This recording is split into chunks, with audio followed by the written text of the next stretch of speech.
नमस्कार दोस्तों, स्वागत करते हैं एक और नई वीडियो में। भोजपुरी इंडस्ट्री की एक और बेहतरीन फिल्म का फर्स्ट लुक रिलीज कर दिया गया है, जिस फिल्म के नाम है आयुष्मान आयुष्मती। और इस फिल्म की स्टार कास्ट में नजर आने वाले हैं प्रमोद प्रेमी, रितु सिंह, सम्राट चतुर्वेदी, प्रकाश जस, विनोद मिश्रा जैसे बहुत सारे दिग्गज कलाकार इस फिल्म में काम किए हैं। तो दोस्तों, इस फिल्म के प्रोड्यूसर है रोशन सिंह जी और इस फिल्म के डायरेक्ट किए हैं प्रवीण गुडरी जी ने। इस फिल्म के राइटर होने वाले हैं इंद्रजीत एस कुमार ने। और इस फिल्म के गाना और ट्रेलर को SRK म्यूजिक पे देखने को मिलेगा। तो दोस्तों, इस फिल्म की कहानी बहुत ही ज़्यादा मज़ेदार होने वाला है, लव स्टोरी होने वाला है।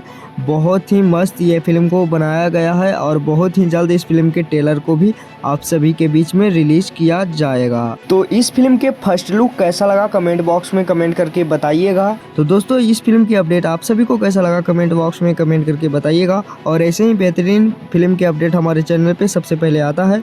तो मिलते हैं किसी नेक्स्ट वीडियो में किसी नेक्स्ट अपडेट के साथ। बने रहिएगा हमारे चैनल पे ऐसे ही मज़ेदार खबरें के लिए। धन्यवाद।